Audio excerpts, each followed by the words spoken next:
আমরা তো অনেক রকম পিঠা খেয়েছি, আর এই পিঠাটাও অন্যরকম করে বানালাম এবং ভিতরের পুরটা হচ্ছে কলিজা দিয়ে।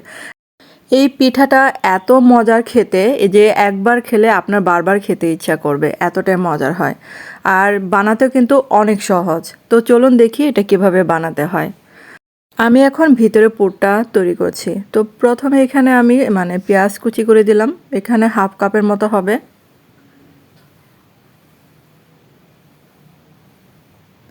আর কলিজাগুলা আগে থেকে সিদ্ধ করা ছিল, তো এটা আমি হাত দিয়ে একটু টুকরো করে নিয়েছিলাম। আর দিলাম আদা রসুন বাটা, তারপর সামান্য পরিমাণে জিরা বাটা হাফ চা চামচ করে দিলাম সবগুলোই। এখন একটু কালারের জন্য সামান্য পরিমাণে হলুদের গুঁড়া দিলাম, তারপর হাফ চা চামচ দিলাম লাল মরিচের গুঁড়া, আর এখন দিলাম স্বাদ মতো লবণ। এখন এই যে সামান্য পরিমাণে পানি দিতে হবে কলিজাগুলো আর একটু রান্না করার জন্য। আর এখন দিলাম গরম মশলা বাটা বা গরম মশলা গুঁড়া, যেটা হাতের কাছে থাকে। এখন এই যে ঢাকনা দিয়ে ঢেকে রাখবো যে পর্যন্ত পানিটা শুকিয়ে না আসে। আর এখন এই যে পানিটা শুকিয়ে গেছে, তো আরেকটু নাড়াচাড়া করে এটা নামিয়ে ফেলবো। আর আমার চ্যানেলে যারা নতুন আছেন এখনও আমার চ্যানেলটাকে সাবস্ক্রাইব করেনি, তাদের কাছে অনুরোধ রইল প্লিজ চ্যানেলটাকে সাবস্ক্রাইব করে আমার পাশে থাকবেন। আর এটা কিন্তু দেখেন প্রায় হয়ে গেছে, তো পানিটা বা তেল যেটাই ছিল শুকিয়ে গেছে। আর একটু ভাজা ভাজা করে এখন নামিয়ে ফেলছি। আর এখন হচ্ছে বাইরের অংশটা তৈরি করব। তার জন্য এখানে 1 কাপ দিলাম পানি, আর স্বাদ মতো লবণ দিলাম, আর সামান্য পরিমাণে হলুদের গুঁড়া দিলাম। তো এটা বলক আসার সময় 1 কাপ দিলাম শুকনো চালের গুঁড়া। আর চুলার আঁচটা মিডিয়াম আঁচে রাখতে হবে এখন। আর চুলার জালটা কিন্তু বন্ধ করে দিয়েছি, আর সবগুলো ভালো করে মিশিয়ে নিয়েছি। তারপর অফ ক্যামেরায় আমি ভালো করে মুথে নিলাম এটা। আর এখন একটা বড় রুটি বানাবো।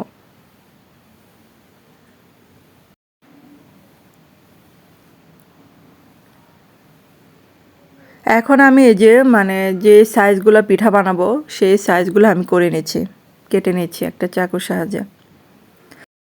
আর এই যে বাঁকা অংশগুলো একটু কেটে নিতে হবে। আর এই পিঠা বানানো কিন্তু অনেক সহজ, এটা যে কেউ আপনারা বানাতে পারবেন। আর এটার ভিতরে যদি কলিজা ভুনাটা পছন্দ না করেন, তাহলে এই যে মাংস দিতে পারেন বা কিমা করে দিতে পারেন, মুরগির মাংস বা গরুর মাংস। আর এগুলো কিন্তু এই যে কাটা হয়ে গেছে, তো ভিতরে পুরটা এখন দিয়ে দিচ্ছি।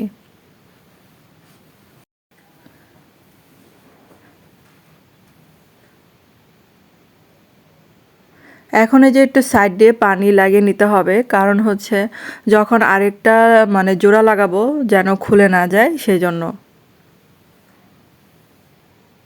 কারণ এগুলো আবার বানাতে বানাতে অনেকটা ড্রাই হয়ে যায়, তার জন্য পানিটা একটু লাগিয়ে নিতে হবে।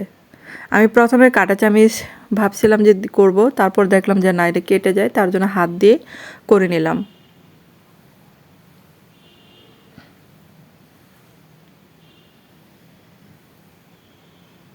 এটা হাত দিয়ে করে নিলে সুন্দরভাবে জয়েন্টটা লেগে যাবে।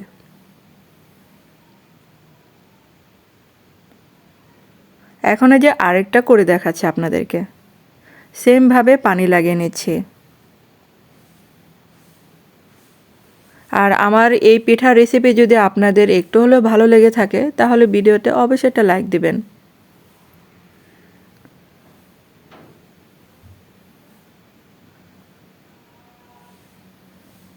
তো সবগুলো কিন্তু আমি সেমভাবে বানিয়ে নেব।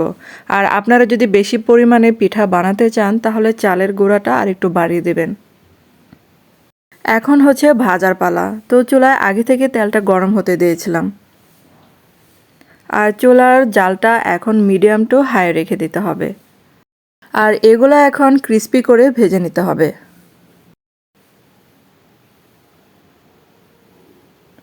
এখন এই যে এক সাইড হয়ে গেলে এখন উল্টে দিতে হবে। আর এগুলো দেখেন আস্তে আস্তে ফুলতে শুরু করেছে, তো আমি এখন দেখলাম আরেকটা দিয়ে দিলাম, কারণ দেখি জায়গা আছে। আর তাড়াতাড়ি ভাজাটাই ভালো, কারণ এগুলো বেশিক্ষণ রাখলে কিন্তু মানে ফেটে যাওয়ার সম্ভাবনা থাকে। চালের গুঁড়ার এটাই কিন্তু সমস্যা, যে বেশিক্ষণ মানে বানিয়ে রাখা যায় না। এটা মানে যত দ্রুত যা ভাজা সম্ভব মানে ভেজে নিতে হয়। আর এই যে এগুলো দেখেন ভাজা হয়ে গেছে, তো আমি এগুলো চুলা থেকে নামিয়ে ফেলছি। এই পিঠাটা কিন্তু আগে থেকে মানে ফ্রোজেন করে রাখা যায়, মানে কোনো মেহমান আসলে এটা মানে নামিয়ে ভেজে দেওয়া যায়। আর ফ্রোজেন করার পদ্ধতি হচ্ছে অর্ধেকটা ভেজে তারপর ঠান্ডা করে ফ্রোজেন করতে হয়। আর এই যে হয়ে গেল আমার এই পিঠাটা, ঝাল পিঠাটা। তো এখন একটা ভেঙে দেখাচ্ছি আপনাদেরকে। আর এটা কিন্তু অনেক অনেক ক্রিস্পি হয় উপরেটা, আর খেতে যে কি মজার, এটা যারা না বানিয়ে খেয়েছে তারা এটা বুঝতেই পারবেন না এটা কতটা মজার হয়। আর ফেসবুকে যদি আপনার এই ভিডিওটা দেখে থাকেন, তাহলে ভিডিওটা যদি ভালো লেগে থাকে তাহলে একটা কষ্ট করে লাইক দিতে ভুলবেন না। ধন্যবাদ সবাইকে ভিডিওটা দেখার জন্য।